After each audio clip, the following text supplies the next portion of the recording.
이제 두 번째, 제2주 두 번째 한번 해보겠습니다.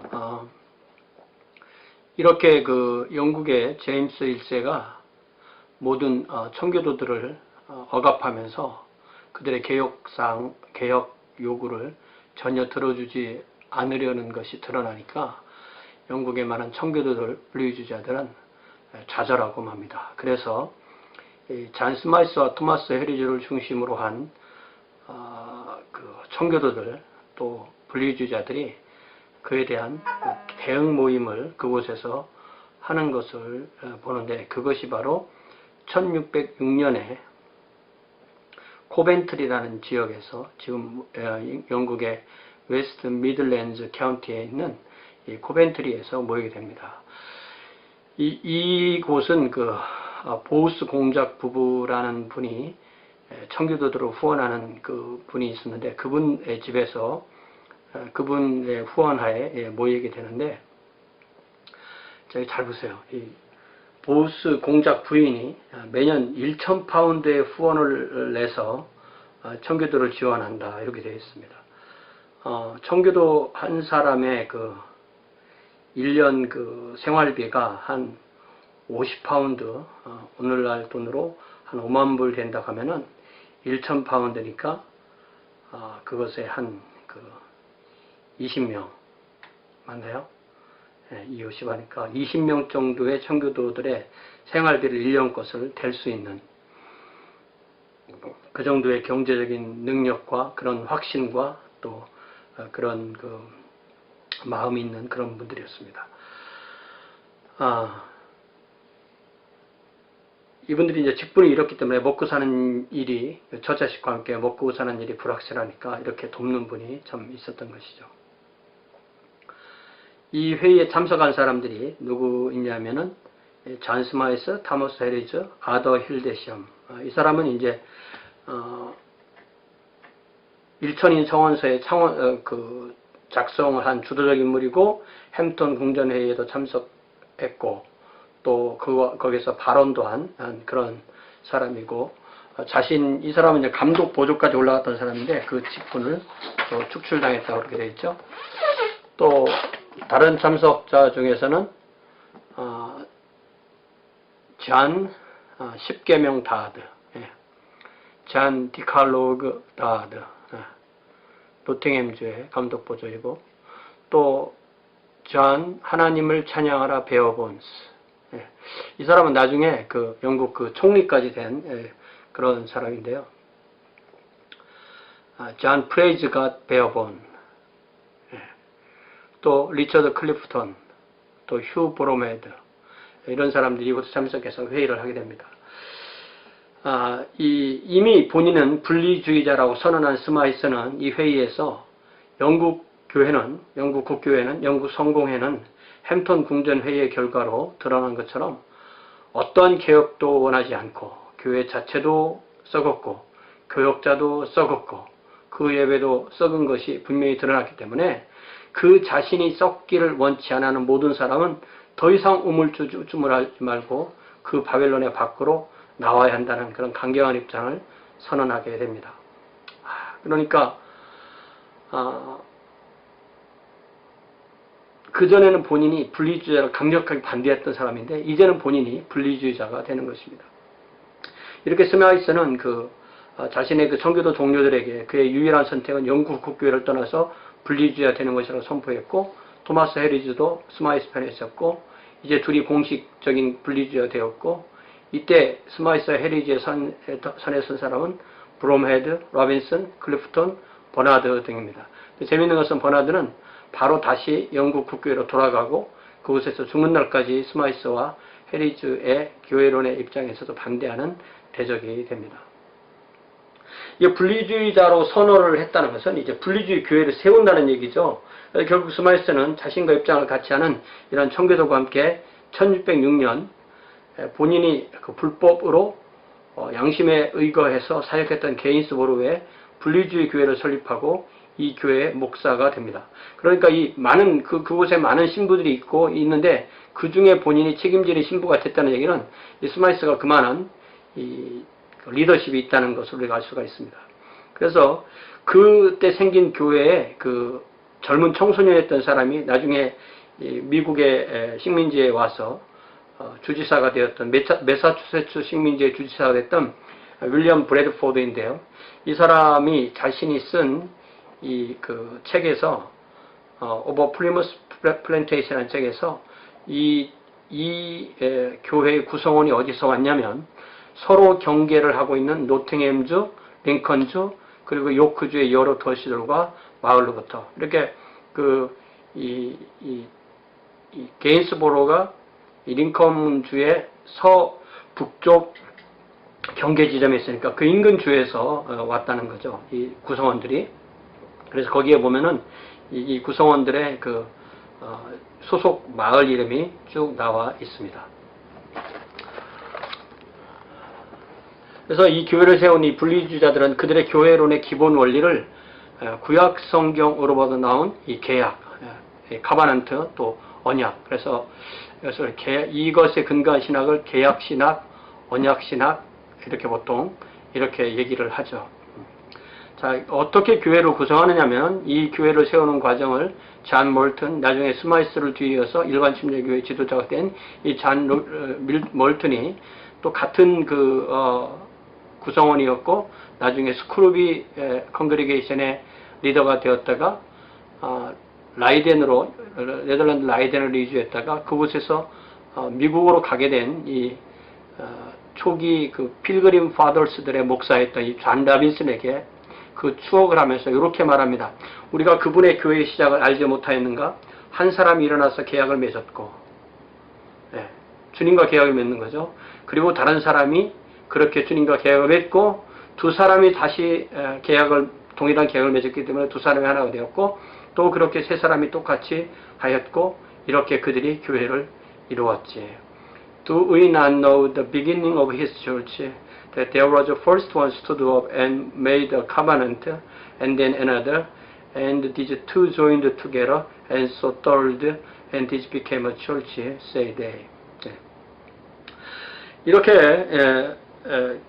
이제 국가 권력과는 무관한 그러한 교회를 이루게 된 것입니다. 리차드 버나드가 잠시 분리주의에 됐다가 다시 국가교회로 돌아가서 너희들이 이렇게 국가교회를 떠나서 분리주의를 이룰 수 있냐고 무슨 근거로 국가교회를 떠나는 교회를 만들 수 있냐고 물어봤을 때 존 라빈슨은 이렇게 대답합니다. 그리고 교회를 이루는 것에 대해서 버나드씨, 내가 당신에게 분명히 말하겠소. 2 혹은 3명의 신실한 사람들이 일어나 그들 자신을 세상으로부터 분리하여 복음의 교제와 아브라함의 계약 안으로 들어갈 때 그들은 결코 약해지지 않을 교회를 진정으로 이룬 것이며 사도들과 선지자들의 가르침 위에 바르게 세워진 하나님의 집이며 이게 에베소서 2장의 뒷부분에 나오는 그 얘기죠. 그리스도께서 친히 그 모퉁이 돌이 되시는 교회로서 베드로전서에 나오는 말이죠. 그 교회를 대항하여 지옥의 권세와 마태복음 18장에 나오는 얘기죠. 또한 당신의 수치스러운 악담이 결코 이기지 못할 것이요. And for gathering a church in Mr. B, I do tell you 2 or 3 faithful people to arise, separating themselves from the world into the fellowship of the gospel and the covenant of Abraham. 아브라함과 하나님께서 계약을 맺으시면서 너를 축복하는 자에게는 내가 축복하고 내가 저주한 자는 내가 저주하고 너는 모든 민족의 조상이 될 것이다 라고 할 때 그 아브라함과 맺은 그 계약 안에 함께 포함되어 있다는 걸 스스로 안다는 것이죠. 그럴 때 they are a church truly gathered through never so weak, a house and temple of God rightly found upon the doctrine of the apostles and prophets. 이 누가복음 뒤에 나오는 이 사도와 선지자, 이 선지자는 구약의 선지자들을 의미하는 게 아니에요. 이 사람들은 신약의 사도들 외에 사도들과 함께 교회를 세우고 또 주님을 증언하고 또 신약의 서신을 남기고 한 그런 분들을 이 사도라고 보통 우리는 선지자라고 그렇게 이해를 합니다. 예를 들면 뭐 야고보라든지요, 유다라든지 누가라든지 마가라든지 사도가 아닌데 신약의 저자인 사람들을 우리가 선지자라고 이해하면 좋겠습니다. Christ himself being the cornerstone against which the gates of hell not prevail, nor your disgraceful invectives neither. 예. 또 브래드포드는 이 교회에 대한 자신의 회상을 저렇게 장엄한 말로 정리하고 있는데요. 그래야 그들이 이 부분에 있어서 이러한 일들의 악함을 보았을 때 주님께서 그분의 진리를 위하여 하늘의 열정으로 그들의 마음을 만져주신 이 많은 신앙 고백자들은 그들이 알게 된 혹은 그들에게 알려진 대로의 그분의 모든 길을, 그것이 그들에게 어떠한 대가를 치르게 하더라도 주님의 도우심을 따라 그들의 최고의 노력을 다해 걷기 위하여 적그리스도의 결박을 끊어버리고 주님의 자유로운 백성으로서 주님의 언약에 의해서 교회 안으로 그 자신들을 하나로 만들어 복음의 교제로 들어갔으니 어떠한 대가를 치르더라도 주님께서 그들을 도우실 것이었다. 그래야 그 대가는 바로 이러한 역사적 결정을 선포하는 것이 되었다. 참 장엄하고요. 오늘날 우리가 이런 글을 또 쓰라면 쓸 수 있겠어요? 네. 그러니까 이것이 400년 전의 일이어도 이들의 그런 신학적인 바탕이나 이런 것이 아주 확실하다는 것을 알 수가 있습니다.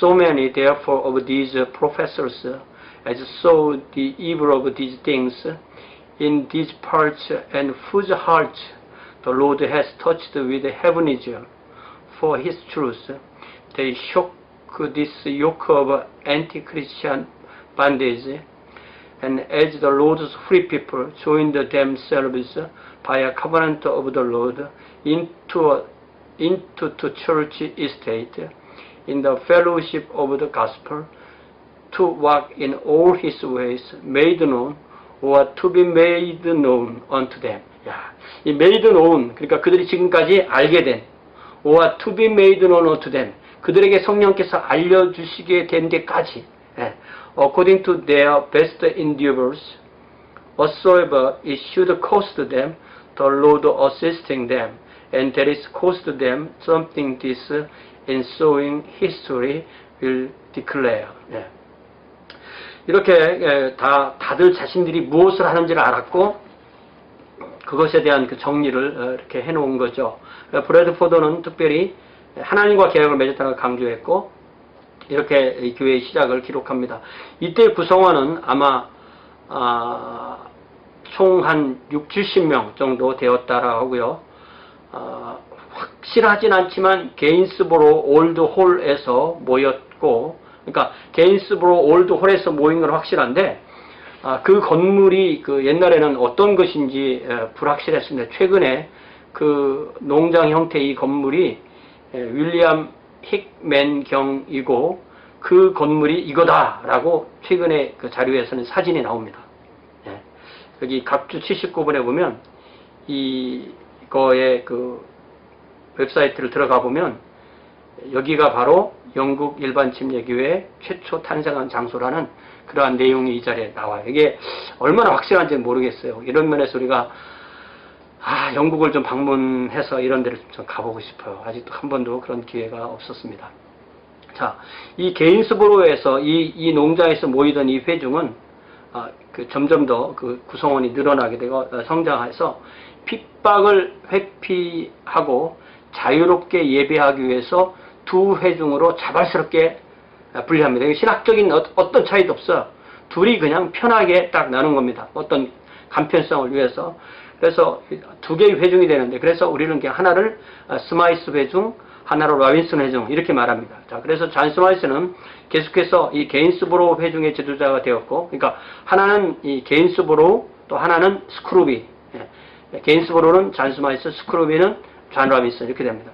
게인스보로 회중의 지도자 되었고, 그 중에 핵심 멤버는 휴 브로메드, 토마스 피고트 같은 그런 사역자, 타머스 헤이리즈, 제르베이스 네빌, 제인 사우솔서 같은 귀족, 그리고 존 몰튼 같은 상인, 그리고 그들의 가정에 소속된 하인들로 구성됐습니다. 또 다른 곳에 모인 사람들은 스크룹인데요. 옆에 지도에 보면은 게인스보로와 스크루비의 서로 얼마나 이렇게 떨어져 있나, 이렇게 많이 떨어져 있지는 않죠. 그런 것을 볼 수가 있습니다. 스크루비 회중은 리처드 클리프턴, 윌리엄 브루스터, 잔 라빈슨 등이 지도자가 되는데, 나중에 이제 싱글 지도자가 된 사람이 바로 이 잔 라빈슨입니다. 이 기간에 잔 스마이슨도 자신의 그 신학적인 변화, 그러니까 청교도에서 영국 국교회로 후원한 청교도에서 영국 국교회를 썩었다고 선언하고 거기서 반드시 분리되어서 나와야 한다는 그 자신의 신학을 정리한 책을 썼는데요. 그 책이 바로 가시적 교회에 관한 원리와 추론, Principles and Inference Concerning the Visible Church를 저술합니다. 이 저술은 마치 개인적으로 분리주의 교회의 헌장, 매니페스토 같은 것이었죠. 그래서 특별히 영국 국교회를 요한계시록에 나오는 불법의 비밀과 음녀 바벨론으로 정죄하고 가시적 교회는 성도들의 가시적 연합이다. 그러니까 뭐 신자 불신자를 다 파는 그러한 교회가 아니라 그 안에 신앙 고백했으면 그것이 겉으로 드러났고 그렇게 자신이 믿는다는 것을 아는 사람들끼리만 교회를 해야 된다는 것이죠. The visible church is a visible communion of saints라고 그렇게 주장합니다. 스마이스는 자신의 교회는 스마이스와 자신의 교회는 당시의 자유교회 전통에 따라서 하나님과 그의 백성으로서의 계약이라는 계약에 근거한 그런 교회를 세웁니다. 여러분, 이 자유교회라는 말이 좀 혼란스러운 말일 수 있는데요. 이것은 뭐 신학적으로 자유롭다 이런 의미가 아니고요.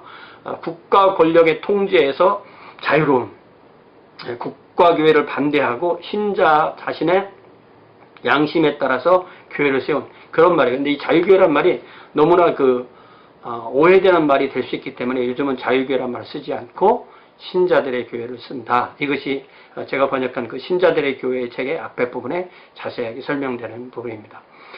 그러나 이 교회는 이 분리주의 개혁교회는 유아 세례를 아직 지키고 있었기 때문에 침례교의 특징과는 아직 뚜렷하게 구별됩니다. 그러나 계속 영국 안에서는 불법교회이기 때문에 핍박이 계속되고 전부 다 잡혀서 감옥에 갈 가능성이 있기 때문에 결국은 그 종교적 자유를 허락해주는 종교의 자유가 허락되는 이 네덜란드로 이사를 좀 전체가 이주하는 그런 계획을 세웁니다. 그래서 그때가 1608년입니다. 스크로비 회중은 네덜란드의 라이덴으로 이주합니다. 그리고 한 12년 후에 1620년에 이 회중의 일부가 메이플라워를 타고 신대륙으로 이주해서 플리머스 식민지의 플리머스로 건설하고 회중교회를 세우게 된 필그림 파더스. 필그림 파더스를 한국말로 굳이 번역을 하자면 순례 시조 내지는 순례 조상 이렇게 번역을 할 수가 있겠습니다. 자, 스크루비 회중은 네덜란드 라이덴으로 갔다고 그랬죠. 게인스보로 회중은 스마이스 지도 아래서 네덜란드의 암스테르담으로 이주하게 됩니다. 그런데 이미 암스테르담에 가 보면 거기에 잔 스마이스의 스승인 프랜시스 잔슨이 세운 분리주의 교회인 고대 교회가 있어요. 그 전에는 이 분리주의를 반대했기 때문에 그와 합류하지 않아도 되지만 지금 이제 분리주의자가 됐잖아요. 그러니까 이미 교회가 있잖아요. 그러니까 이 고대 교회에 합류를 해야 되는데 스마이스는 합류를 하지 않고 합류를 해야 된다기보다 합류를 하는 게 좀 바람직하다고 볼 수도 있죠. 그러나 스마이스는 존슨의 고대 교회에 합병하지 않고 자신의 교회의 독자적인 정체를 유지합니다. 그는 자신과 그 자신의 회중을 드러내는 회중의 정체를 드러내는 또 글을 쓰는데 나도 분리주의 교회, 우리 교수님 교회도 분리주의 교회인데 그 두 분리주의 교회가 어떻게 다르냐? The Differences of Churches of Separation 이라는 또 책을 또 씁니다. 그러니까 참 자신의 그때그때 입장을 표현하는 그런 책을 쓰는 거죠. 자, 자신의 교회와 잔슨의 교회가 어떻게 다르냐? 교회의 직분에 있어서 잔슨의 교회는 감독을 인정하고 장로를 인정하고 집사를 인정하지만 스마이스는 교회는 감독과 장로는 같은 직분이고 집사이다. 이게 이제 약간 더 침례교에 가까운 거죠. 예배 중에 성경을 사용할 때 잔슨은 번역 성경을 써도 문제가 없다 이렇게 주장했는데 스마이스는 번역 성경은 불완전한 거기 때문에 예배에서는 사용할 수 없고 예배에서는 반드시 원어 성경을 사용해야 된다. 야, 이 예배 시간에 원어 성경을 완전히 사용하라고 하면은 아마 오늘날은 이 목사님 하지 못할 분들이 너무 많잖아요. 근데 이 스마이스의 이 특징을 여기서 볼 수가 있습니다. 또 세 번째는 헌금의 사용. 잔슨은 이 불신자가 정부든 외부든 불신자가 보내는 헌금도 교회에서 수용할 수 있다 이렇게 주장했지만 스마이스는 헌금도 예배인데 불신자의 헌금은 하나님 받지 않으신다. 신자의 헌금만 받는다. 예.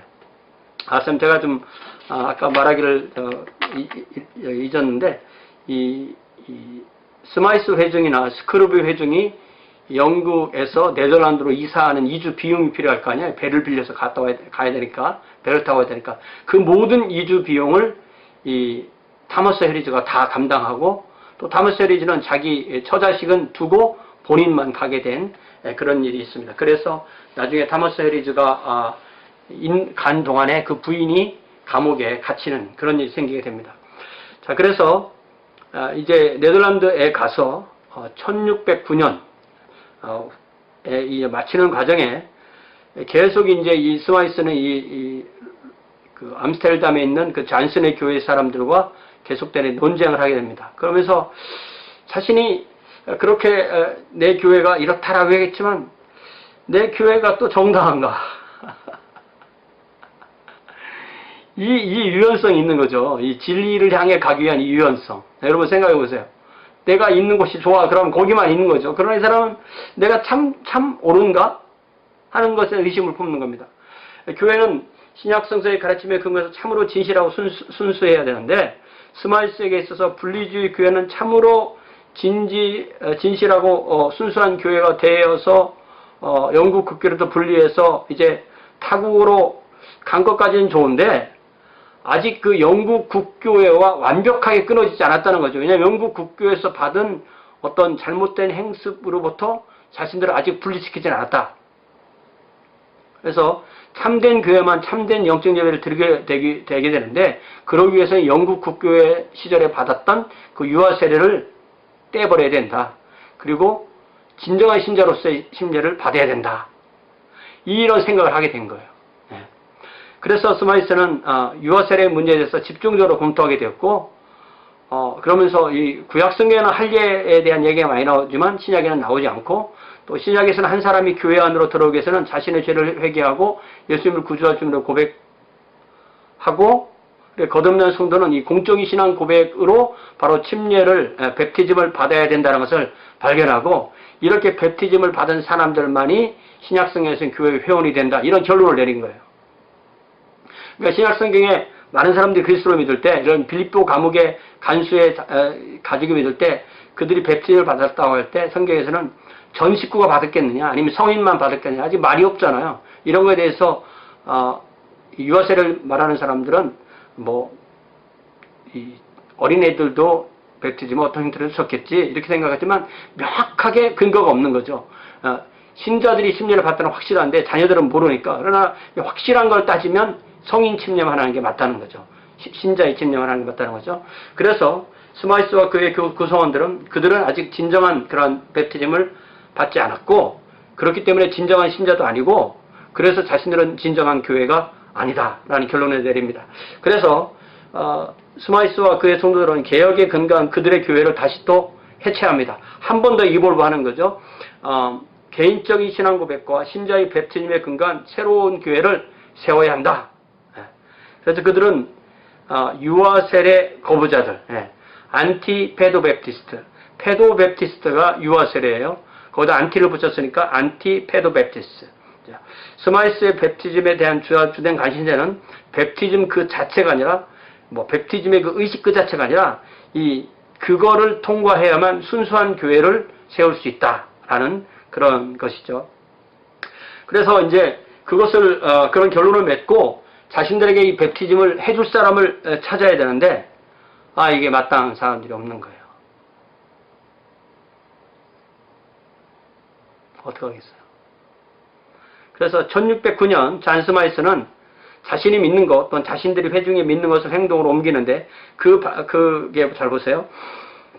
자신들은 영국 국교의 유아 세례를 가지고 있기 때문에 진정한 교회가 아니고, 그래서 그 교회를 해체하고 각자 예수님을 자신의 구주와 주님으로 고백하고 회복된 신자로서 뵙티즘을 시행하고 그에 대한 교회를 세우는데, 그 뵙티즘을 하는 방법이 이 침수 침례가 아니라 대야나 양동이 같은 곳에 물을 떠다 놓고 그 그릇으로 물을 떠서 머리에 붓는 겁니다.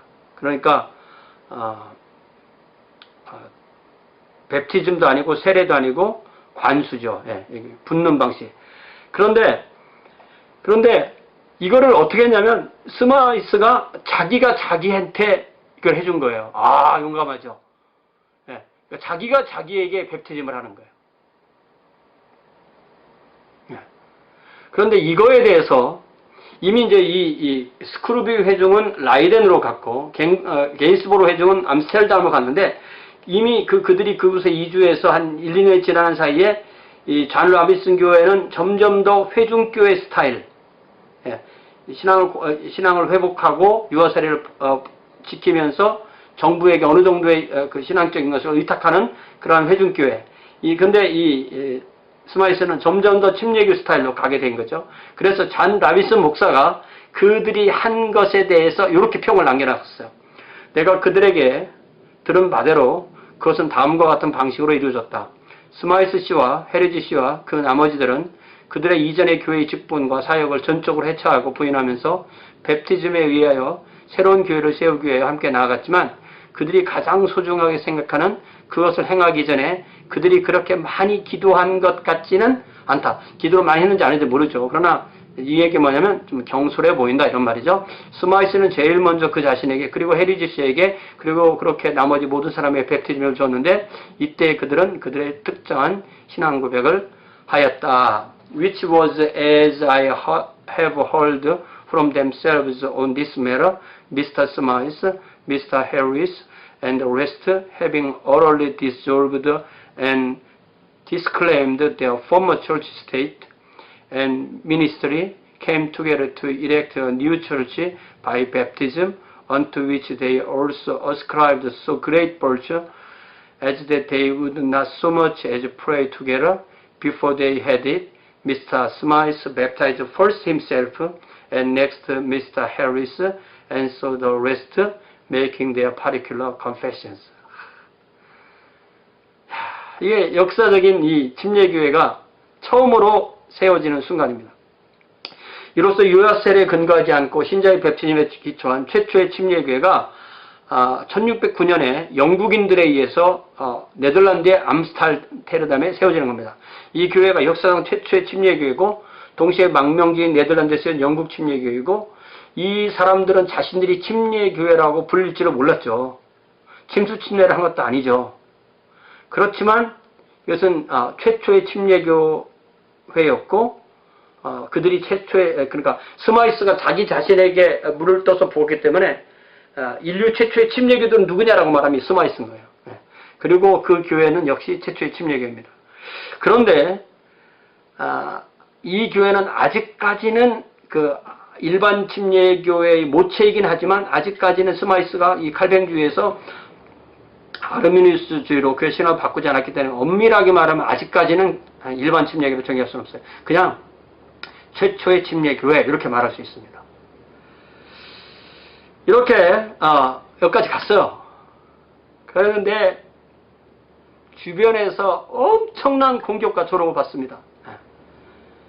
스스로 유아세를 거부한 것까지 좋은데 어떻게 자기가 자기한테 이 베프티즘을 주냐.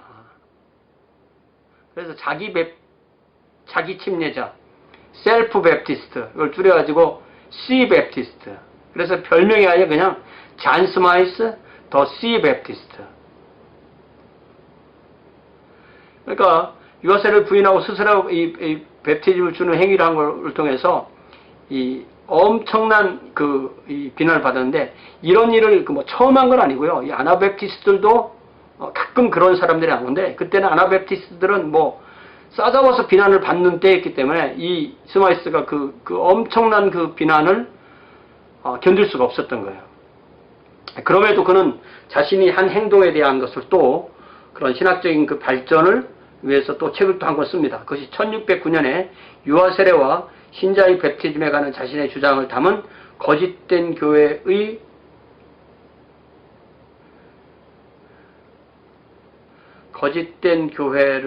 설립한 짐승의 특성 이렇게 돼야 되겠죠.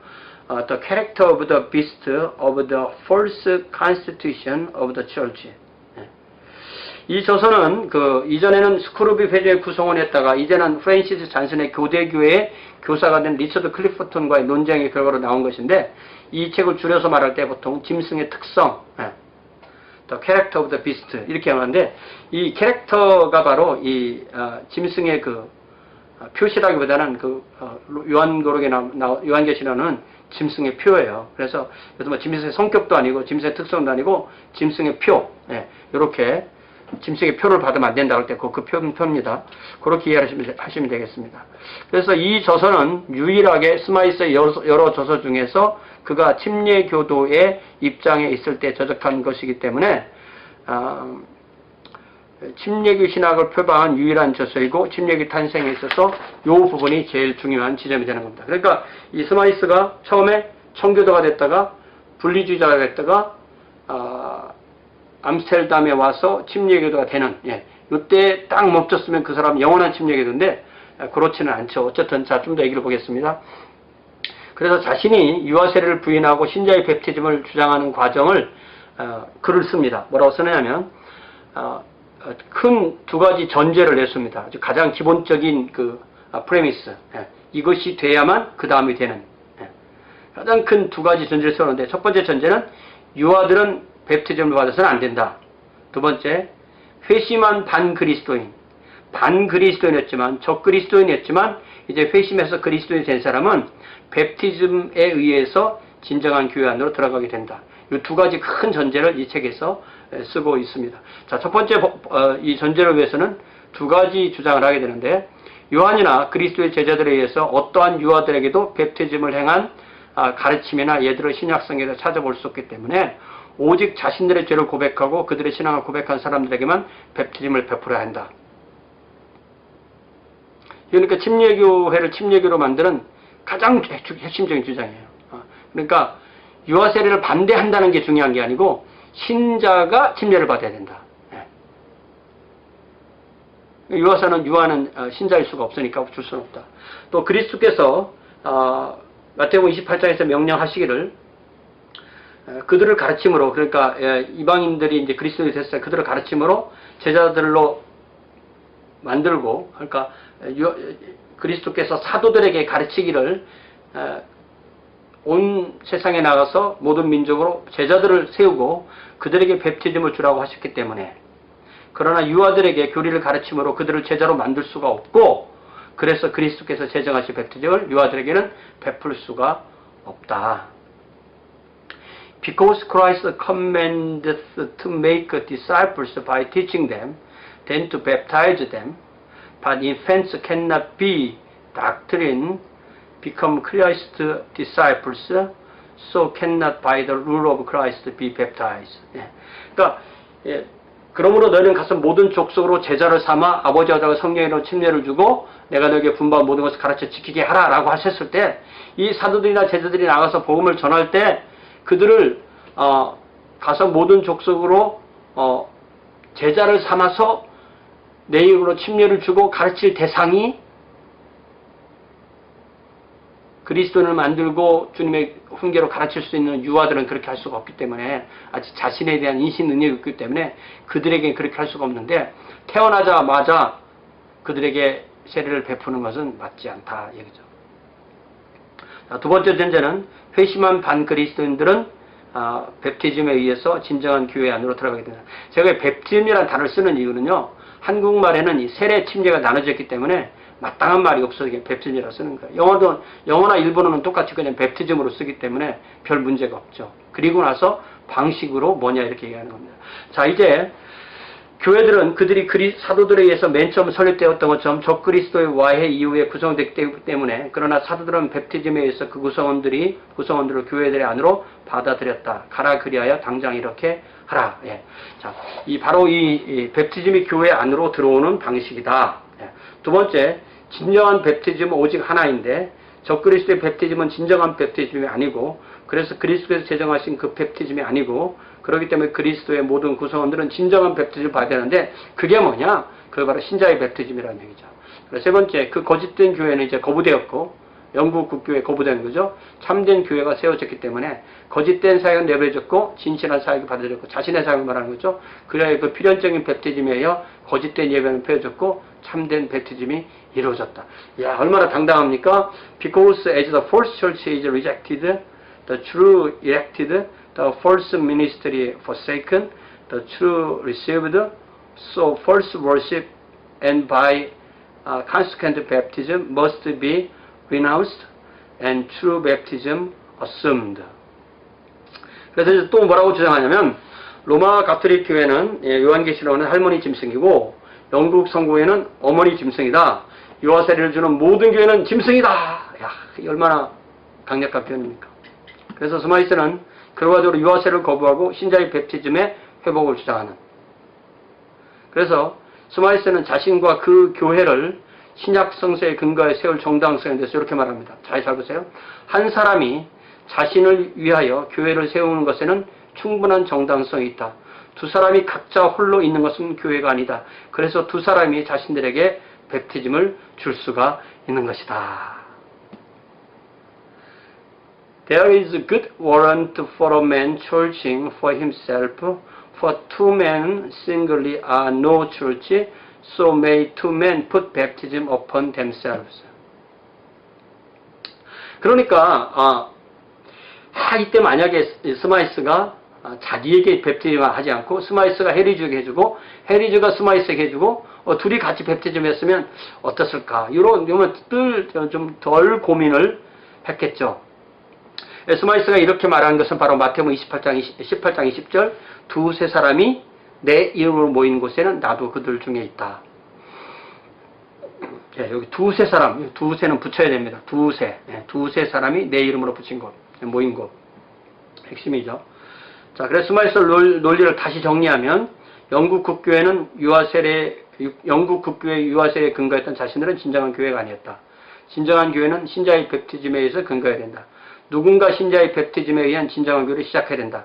우리가 신자의 베프티즘을 새롭게 시행함으로써 새로운 교회를 시작하였다. 이렇게 말한 겁니다. 자, 그런데 이제 1610년이 됐습니다. 잔 스마이스는 자신이 스스로에게 베푼 베프티즘에 대해서 회의를 품고 자신이 자기에게 베프티즘을 행동을 후회하기 시작하는 거예요. 베프티즘을 했긴 했지만 이게 완전하려면 사도적 개성을 지니고 있어야 되고 완전한 베프티즘을 회복한 집단이 시행해야 된다. 근데 이 스마이스가 후회한 것을 잘 보면요. 자기가 자기에게 베프티즘을 했다는 것을 후회한 것이지 신자의 베프티즘을 회복해야 된다는 그 자체를 후회한 게 아니에요. 신자의 베프티즘을 회복해야 되는데 그걸 누구에게 가서 받아오느냐 자기가 스스로 하느냐 이 차이인 거죠. 당시 네덜란드에는 이 아나베프티스트의 일종인 메노나이트 교회의 또 한파인 워터랜더. 그러니까 이게 네덜란드는 이게 저지대가 많으니까 물이 많은 곳인가 보죠. 워털랜드라는 지역에 모였던 메노나이트 교회들이 있었습니다. 이들과 교제한 스마이스는 이 워털랜드 이 교회가 사도적 계승에 가장 가까운 교회다. 근데 이 워털랜드도 사실은 사도적 계승을 이 영적인 계승이 아니라 어떤 그 역사적인 계승은 사실 없죠. 메노나이트니까. 그렇지만 주변에 그런 교회가 있다는 것을 이제 확실하게 깨닫던 거예요. 물론 처음부터 이 워터랜드 메노나이트들이 하는 제과 빵 공장에 이 사람들이 숙식을 하면서 그곳에서 빵을 만들어서 이렇게 생계를 유지했거든요. 그때 이 사람들이 거기 있었기 때문에 그들과 교제를 했어야 되는데 이게 처음에는 언어가 잘 통하지 않고 뭐 이런 문제가 있었지만 오래 지나다 보니까 언어도 통하게 되고 이제 알고 보니까 그들이 참 좋은 그리스도라는 그런 깨달음을 갖게 됐던 거예요. 그래서 이제 그 다음 어떻게 변하는지 보세요. 1610년 잔 스마이스와 그 회중 31명. 이 회중이 한 40명인데 전체가 아니라 메조리티 한 31명이 워터랜드 메노나이트 교회에 가입을 청원합니다. 아니 이게 교제를 하면 됐지 왜 갑자기 이 프랜시스 잔슨의 교회도 가려고 하지 않았던 분이 왜 갑자기 메노나이트 교회 전체를 데리고 가려고 하는지 좀 이상하죠? 스마이스는 이때 20개 조항으로 된 짧은 신앙 고백서를 만들어서 우리는 이렇게 믿습니다. 우리를 받아주세요. 이렇게 한 거예요. 이는 자신의 회중과 신앙이 워터랜드 메노나이트와 유사하다고 강조하는 것으로 작성됐고 이때는 이미 이제 스마이스의 그 신학이 아르미니우스주의로 변했고, 그것은 아마 워런앤드 메노나이트들과 접촉의 결과였을 것이고, 그래서 자신의 신앙 고백서를 이렇게 주장합니다. 원죄, 문자 그대로 죄의 발단 혹은 유전이라는 것은 없고, 모든 죄는 실질적이며 자발적인 것, 즉 하나님의 법칙에 거스르는 말, 행동 혹은 음모이다. 그러므로 유아에게는 죄가 없다. 그러니까 원죄가 없으니까 유아에게는 죄가 없고, 이 죄가 뭐 이렇게 유전되는 것. 우리가 믿는 원죄는 죄의 유전이 아니라 죄로 오염된 그 성품의 유전이죠. 그런데 어쨌든 이분들은 이렇게 원죄 자체를 부인하게 됩니다. 그리스도의 구속을 통한 하나님의 은혜로 인하여 은혜로 성령께서 이전에 선행 은혜로 그들에게 임하셔서 은혜로 성령께서 이전에 선행으로 그들에게 임하셔서 그리스도의 구속을 통해서 하나님의 은혜를 받은 사람들은 그래서 회개하고 믿고 하나님께 나아가고 영생을 얻을 수 있다.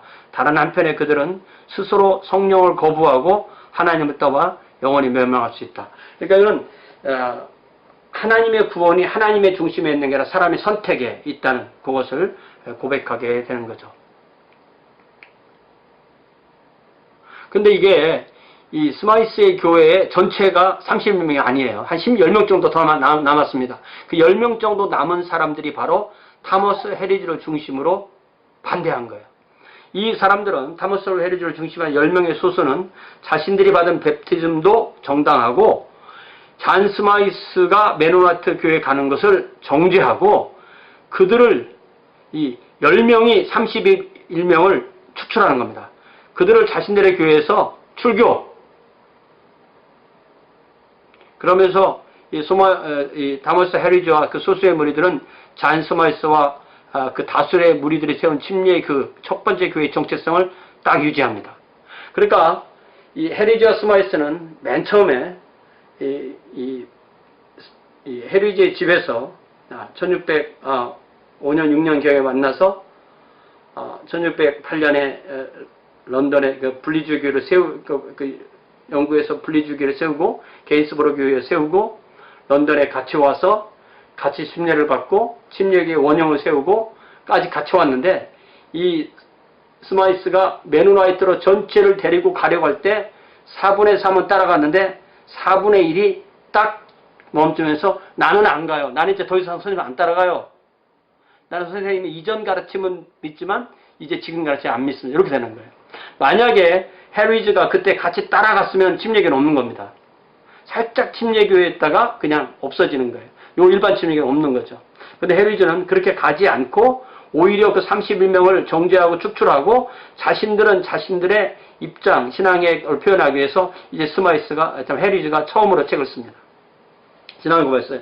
그것이 1611년에 네덜란드의 암스테르담에 거하는 영국인들의 신앙의 선언, A Declaration of Faith of English People Remaining at Amsterdam in Holland 라는 이 신앙 고백서를 발표합니다. 이 홀란드는 이 암스테르담이 있는 주의 이름이에요. 그래서 네덜란드는 더 큰 이름이고 홀란드는 작은 이름이지만 요즘은 거의 같은 동료로 쓰죠.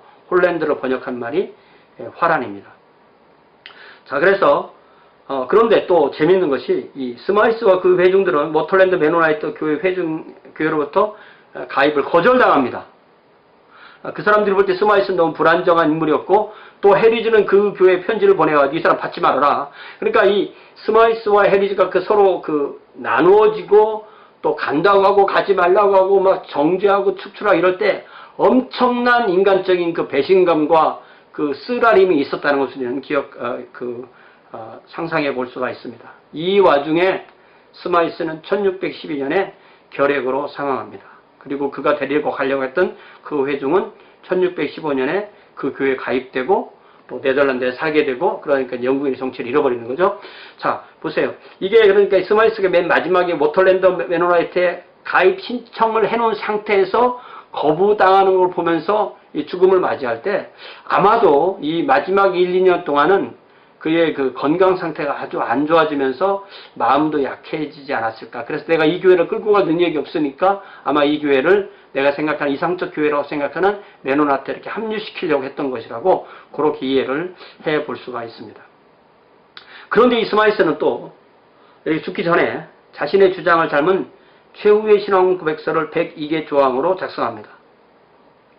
그래서 사후에 그와 함께 회중들이 이를 정리해서 이제 책을 내는데요. 이게 이제 스마이스 마지막 책이죠.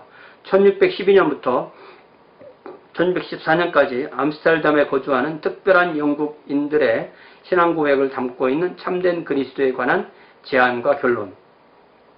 그래서 이 책은 제목이 또 제안과 결론 이렇게 요약됩니다.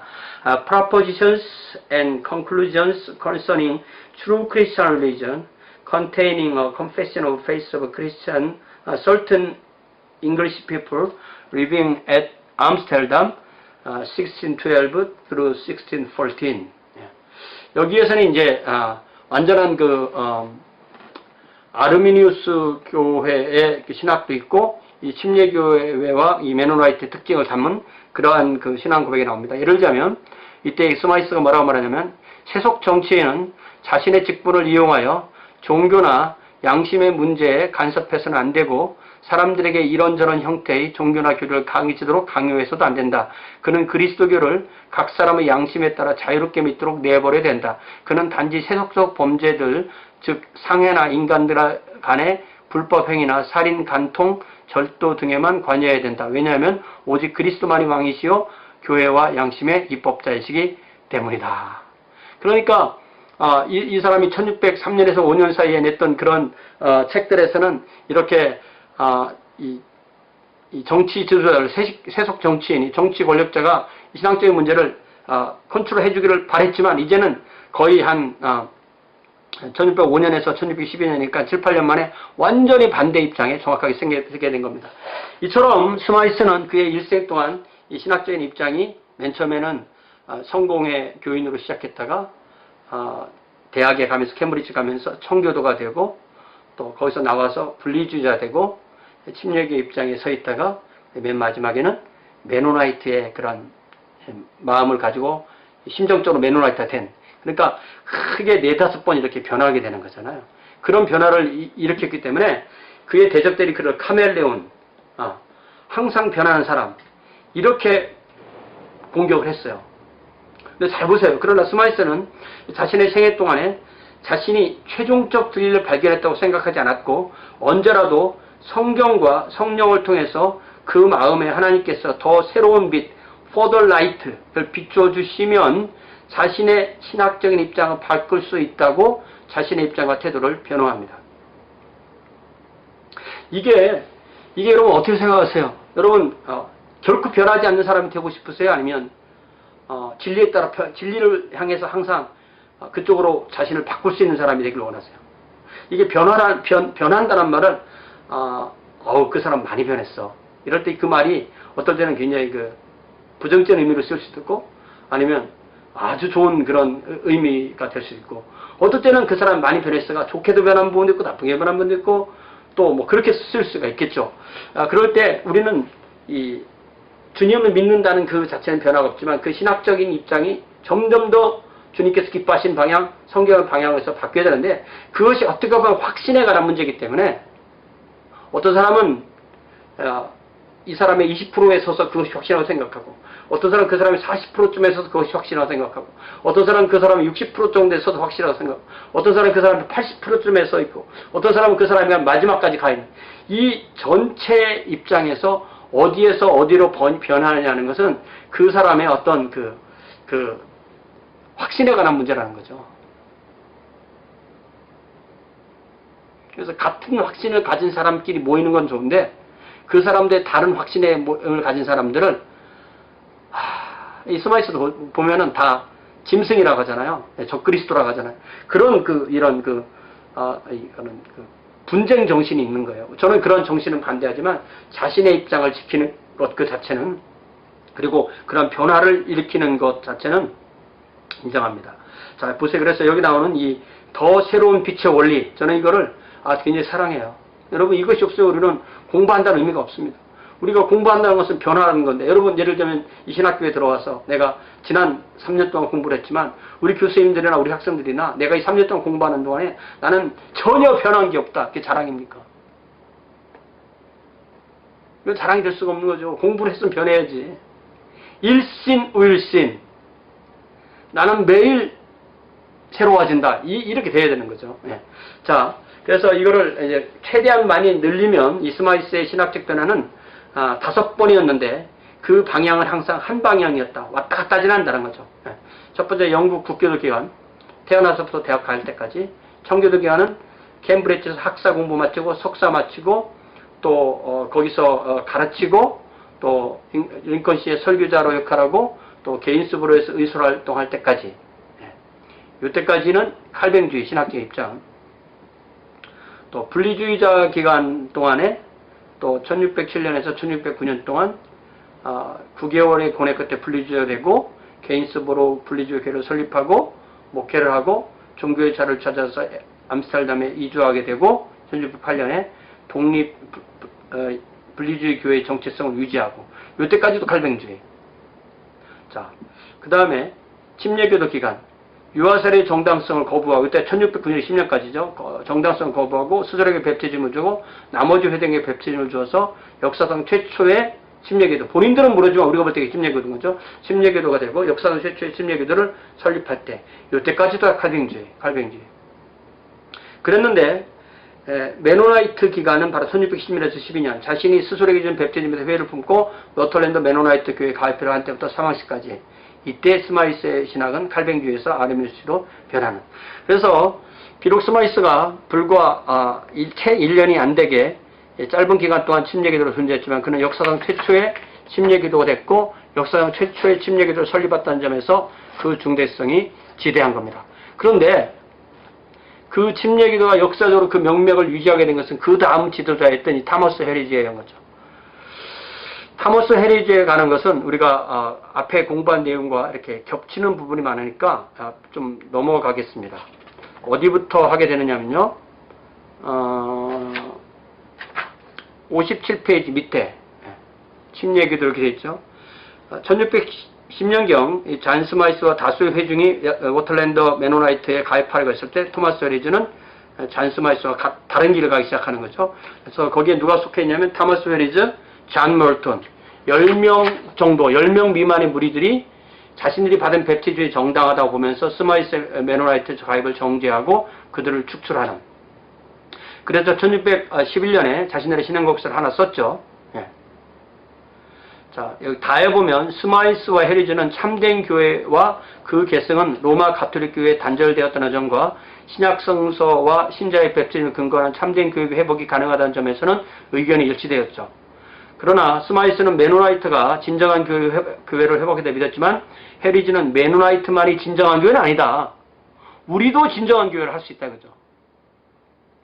더군다나 헤리즈는 스마이트의 평화주의를 동조하지 않습니다. 그러니까 지금도 이 침례교는 대다수가 이 평화주의를 동조하지는 않습니다. 그들은 시민정부를 거부하고 사용제도를 거부하고 무기 사용을 거부하였고 일부는 그리스도의 인성을 거부하는 호프만식 기독론도 갖게 됐습니다.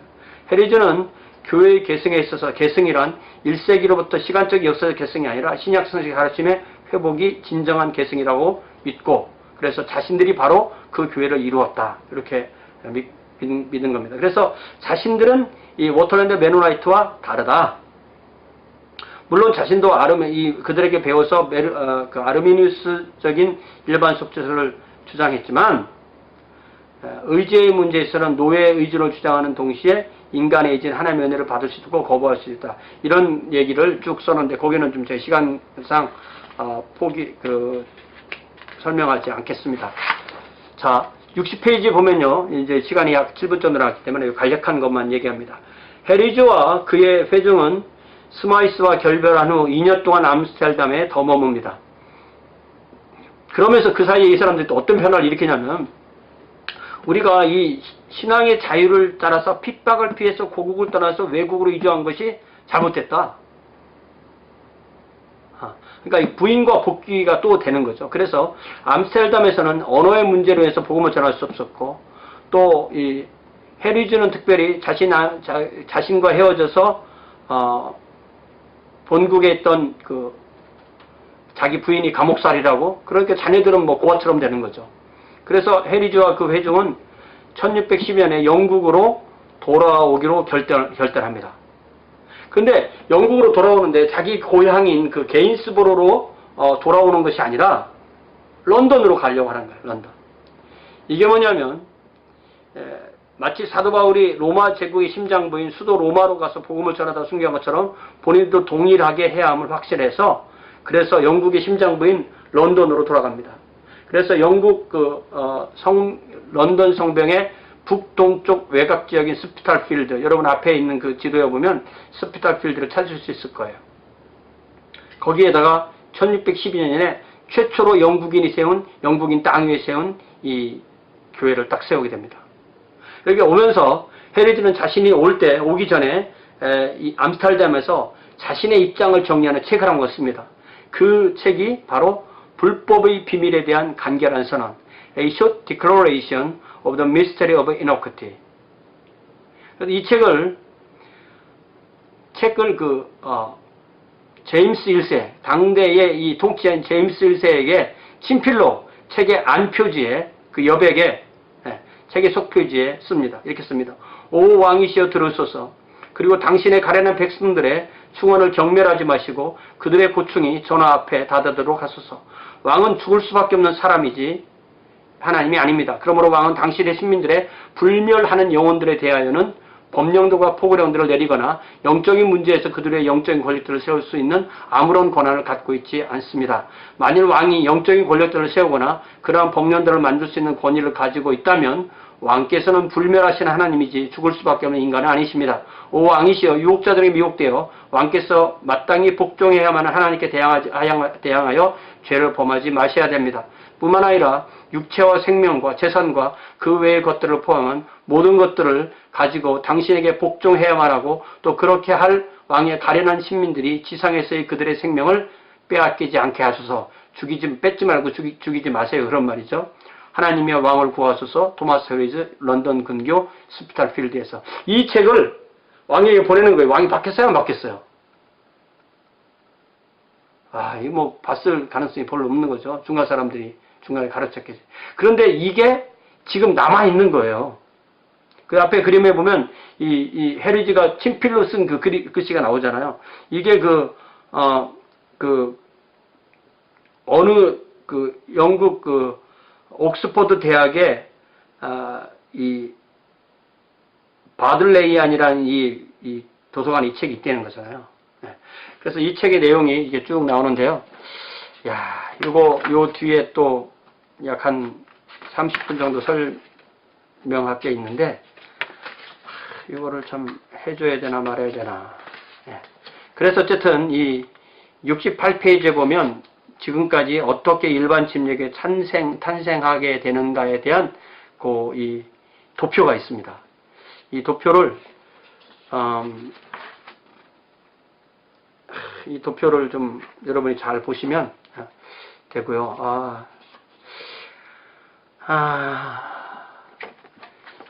어쨌든 헤리지의 이 책, 이 불법의 비밀에 대한 간략한 사는 이거 간단하게 설명하고 1시간 되면 이걸 비디오를 끊고 또 생각을 해보겠습니다.